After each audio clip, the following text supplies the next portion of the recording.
సీతమ్మ వాకిట్లో కానీ శ్రీనివాస కళ్యాణం అన్నిట్లో కూడా the way you have portrayed the family values ఉంది. In comparison to that to those a bunch of ఫిలిమ్స్తో కంపేర్ చేస్తే ఈ సినిమాని ఏ గ్రేడ్లో పెడతారు, ఏ రేంజ్ సక్సెస్ని మీరు ఎక్స్పెక్ట్ చేస్తున్నారు, వాటన్నిటిని సర్పాస్ చేసే సక్సెస్ అవుతుందా అనేది ఫస్ట్ క్వశ్చన్ సార్. దీనికి ఆన్సర్ ఇచ్చానా? దీని తర్వాత అడిగితే మళ్ళీ మైక్ వెళ్ళిపోతే మళ్ళీ మళ్ళీ ఇప్పిస్తాను, మైక్ మీద పెట్టుకోండి. నెక్స్ట్ క్వశ్చన్ ఏంటంటే, ఇలాంటి ఒక ఫ్యామిలీ స్టార్ అనేటువంటి సినిమాకి టైటిల్కి ఒక rowdy boy is the hero. How తనకున్న ఇమేజ్ చాలా మిక్స్డ్ ఇమేజ్ ఉంది, యాక్షన్ ఇమేజ్ ఫ్యామిలీ ఇమేజ్ రెండు వైపుగా ఉంది. How he shoots in this character అంటే ఆ సెలక్షన్ ఎలా జరిగింది? సబ్జెక్ట్ అనుకున్న తర్వాత విజయ్ అనుకున్నారా, విజయ్ అనుకున్న తర్వాత సబ్జెక్ట్ అనుకున్నారా? లేదు, ముందు పరశురాము విజయ్కి కథ చెప్పడం జరిగింది. విజయ్తో నేను సినిమా చేద్దాం అనుకున్నప్పుడు 2-3 స్టోరీస్ గురించి డిస్కస్ చేస్తున్నప్పుడు ఈ ఐడియా చెప్పాడు.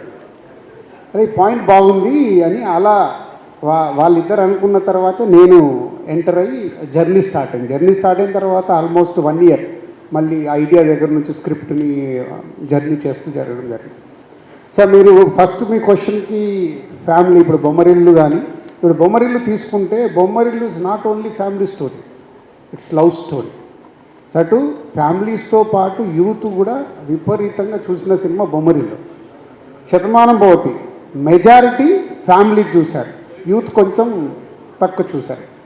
అది సీతమ్మ వాకిట్లో సినిమాల్లో చెట్టు కూడా మెజారిటీ ఫ్యామిలీ చూశారు. యూత్ మహేష్ గారు ఉన్నారు కాబట్టి యూత్ కూడా అక్కడక్కడ అండ్ బ్రదర్స్ ఉన్న వాళ్ళు చూశారు.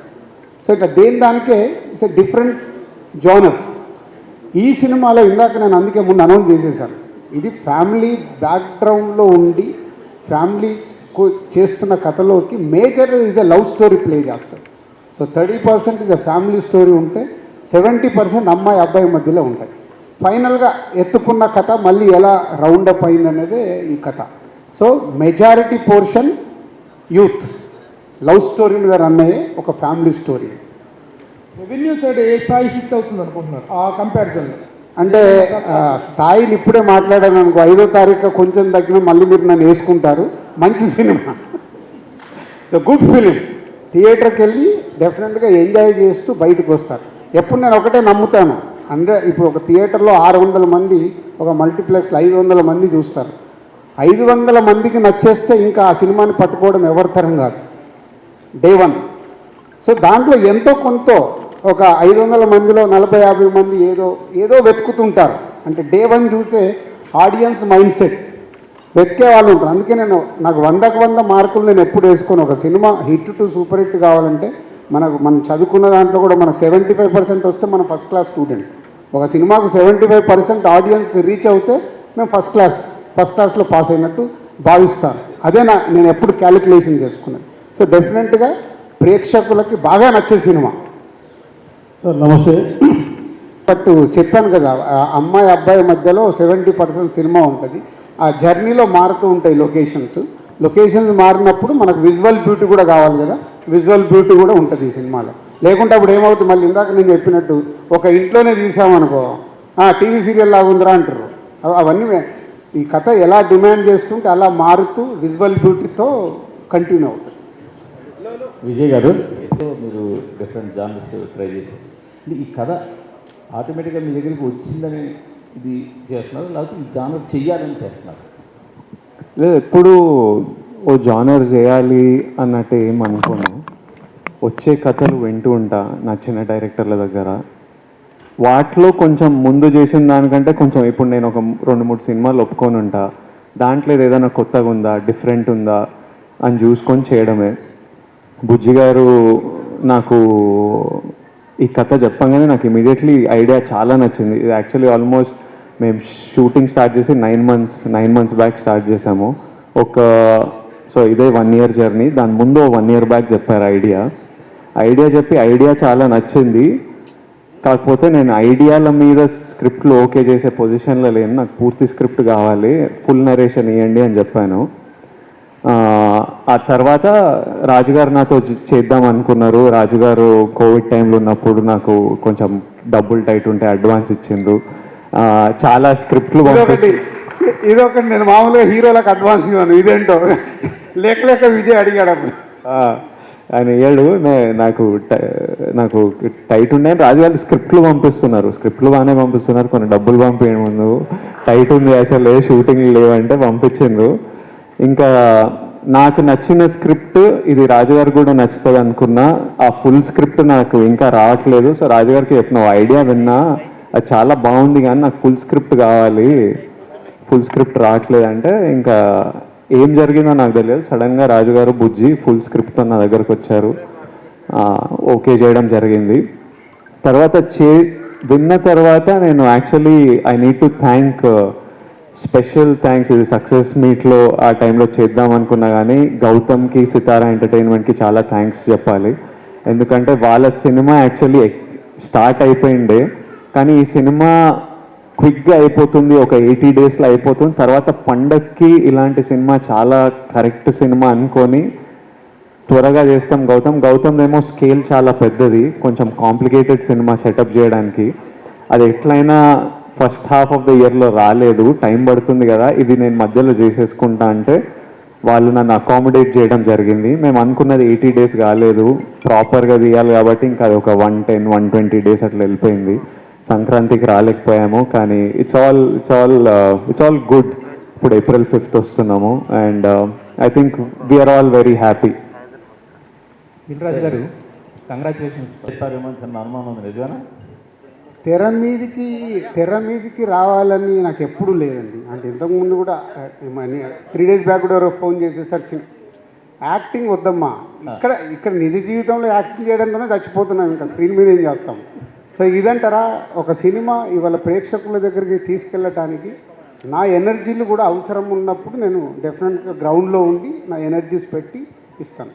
బట్ మీరు విజయ్ గారితో ఇంతకుముందు ఏదో ఒక పెద్ద సినిమా ప్లాన్ చేసి ఉంచారు కదా, లార్జ్ స్కేల్ సినిమా ఒకటి, పాన్-ఇండియా సినిమా ఒకటి ప్లాన్ చేసి ఉంచారు. అది ఫైనల్ చేసి స్క్రిప్ట్ రెడీ పెట్టుకున్నాము. సో అది లార్జ్ స్కేల్ కాబట్టి ప్రీ ప్రొడక్షన్ వర్క్ ఎక్కువ ఉంది. అది కన్ఫర్మ్. సరే, ఇంకా దానికి వర్క్ కావాలి, దాంట్లోకి దిగాలంటే నేను నా 360 degrees ఫ్రీ చేసుకొని ఉండాలి. సో దానికోసం వర్క్ చేస్తున్నాను. విజయ్ గారు డాడీ నాకు తెచ్చిచ్చింది సెకండ్ హ్యాండ్లో. అది ఫస్ట్ ఫీల్ అయినా, కాకపోతే ఏదో ఒకటి సైకిల్ అయితే ఉంది కదా అని తీసుకొని మా సిస్టర్ది అని చెప్పుకొని నడిపించిన ఒక 1-2 months, 1-2 years. But the thing is, ఈ సైకిల్ది కాదు కథ.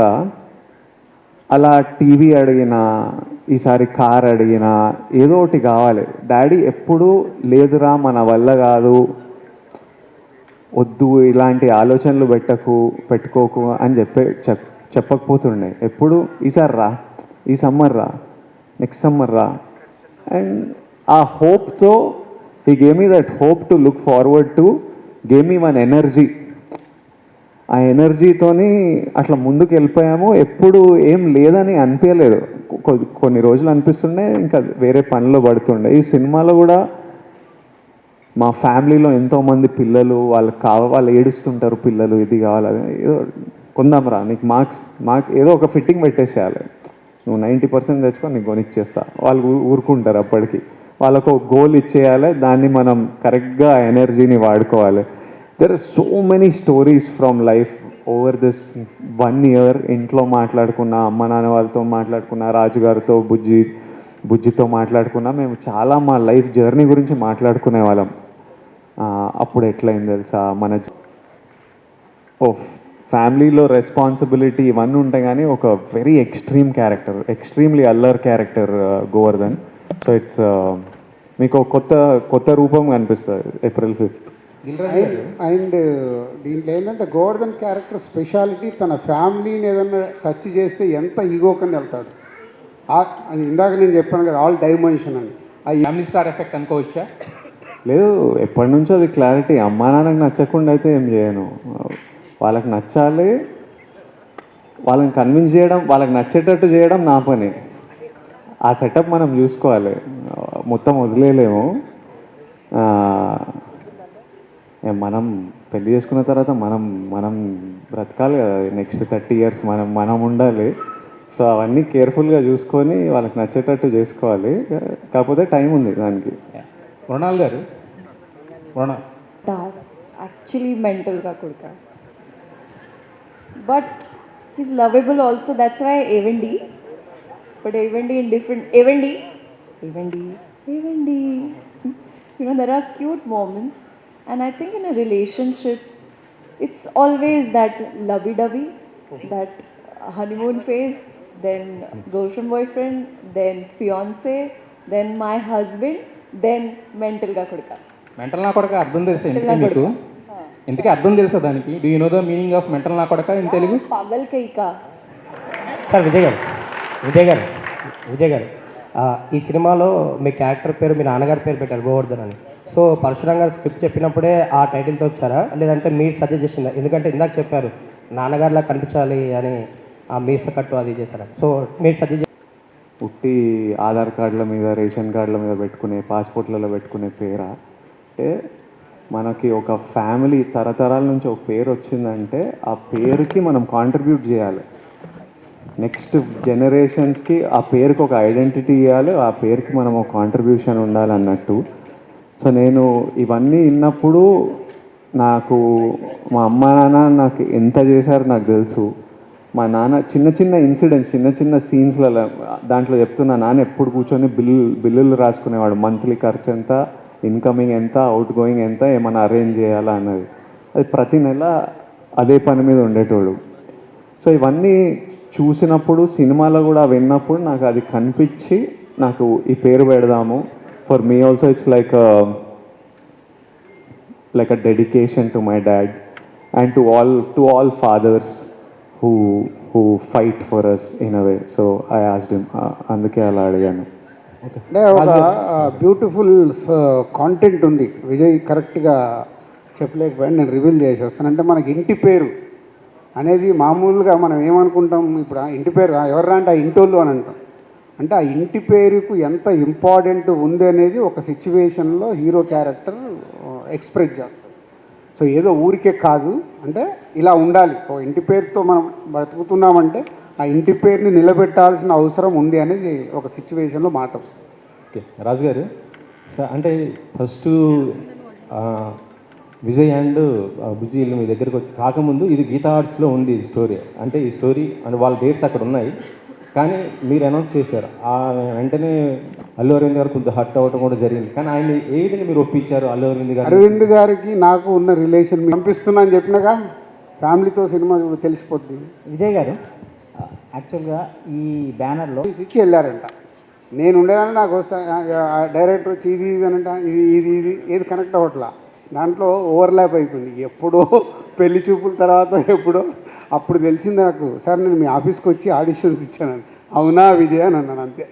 నేను అప్పుడు హర్ట్ అయినా, నన్ను ఆడిషన్లో సెలెక్ట్ ఇప్పుడు రాజు గారితో ఈ April 5th ఒక బిగ్ హిట్ ఇస్తే మా అందరికి అదో శాంతి, అదో సైకిల్. సో అందుకే ఇది ఒకటి ఏంటంటే హర్ట్ అయినా అంటున్నాడు. సో అలా నా లైఫ్లో నేను చూసింది బన్నీ ఇన్సిడెంట్స్ కూడా ఉన్నాయి. నాకు ఆర్య అప్పుడు షేర్, ఇప్పుడు అలా విజయ్ షేర్ చేస్తున్నా. హర్ట్ అవుతూనే మనలో ఫైర్ పెరిగితే ఎలా కొట్టాలంటే నువ్వు కొట్టుకుంటూ ఇక్కడ వరకు వచ్చావు, ఇంకా కొట్టాలా. విజయ్ గారు best part of this event ఏంటంటే మీరు ఆడిషన్లో రిజెక్ట్ చేసిన రాజు గారిని లైన్లో నుంచోబెట్టి ఫస్ట్ అడ్వాన్స్ తీసుకున్నారు. That is the best part. Advance తీసుకున్నారు అంతే కదా, ఫస్ట్ టైం రాజు గారి దగ్గర నుంచే అడ్వాన్స్ తీసుకున్నారంటే that is the biggest. Vijay నాకు డౌట్ వస్తుంది, అందుకే అడ్వాన్స్ తీసుకున్నామని ఈగో సాటిస్ఫై అవ్వడానికి. బట్ ఏంటంటే నైస్గా డబుల్ టైట్ అని చెప్పి నైస్గా ప్యాకేజ్ చేశారు. బట్ స్టిల్ మీగో కూడా లేదు. అంటే దీనికి నేను ఇంకోటి అంటే విజయ్తో నేను తన మొదటి సినిమాలు చూసా, పెళ్లి చూపులు కానీ, అర్జున్ రెడ్డి కానీ, గీతా గోవిందం కానీ. గీతా గోవిందంలో ఈవెంట్కి అరవింద్ గారు నన్ను గెస్ట్గా పిలిస్తే అక్కడ ఉన్న రెస్పాన్స్ చూసి ఆ రోజు నేను అనౌన్స్ చేశాను. సో అంటే తన గ్రో అవుతున్న విధానం చూసి వావ్ వాట్ ఏ రెస్పాన్స్, ఇంత రెస్పాన్స్ మూడు సినిమాల్లో అక్కడికి తెచ్చుకున్నాడంటే చాలా గ్రేట్ అనిపించింది. నేను అప్పటి నుంచే విజయ్కి చెప్తున్నా, సో కేరింతది నువ్వు మైండ్లోకి తీసే ఎప్పుడు జరిగిందో నాకు తెలియదు, బట్ మనం సినిమా చేస్తే మట్టుకు బెస్ట్ సినిమా ఎలా తీసుకెళ్దాం అనేది ట్రై చేద్దామని లాస్ట్ 4 years వెయిట్ చేశాను. నేనేదో తక్కువ విజయ్ చేద్దామంటే కూడా చేసే మూడ్లో నేను లేను. చేస్తే కరెక్ట్ సినిమా చేసి రిజల్ట్ వచ్చే సినిమా ఎలా చేయాలి అని. విజయ్ గారు పని చేసేటప్పుడు ఈ క్యారెక్టర్ని నా హస్బెండ్ అయితే నేను ఎట్లా చేస్తా, మొత్తం అట్లా ఈమెకి నాకు తెలుసు మొత్తం ప్రీ స్టోరీ బ్యాక్ స్టోరీ నా క్యారెక్టర్ ఎట్లా అంత ఆలోచిస్తుంటుంది. దాంతోనే అట్లా ఎమోషనల్ గ్రాఫ్ చెప్పింది. విజయ్ ఇక్కడ ఇక్కడ సాంగ్ ఏమైంత రిచ్గా ఉందని జెన్యున్గా అందరూ కన్ఫ్యూజ్ అయినరా లేదా ఊరికేనే ఏదో వేసుకుందామని అట్లా వేస్తున్నారా? నాకు జెన్యున్గా డౌట్. ఎందుకంటే సినిమాలు చూసినోడు ఎవరికి డౌట్ రాకూడదు. డ్రీమ్ సాంగ్ అనే కాన్సెప్ట్ మనం పుట్టినప్పటి నుంచి చూస్తున్నాం.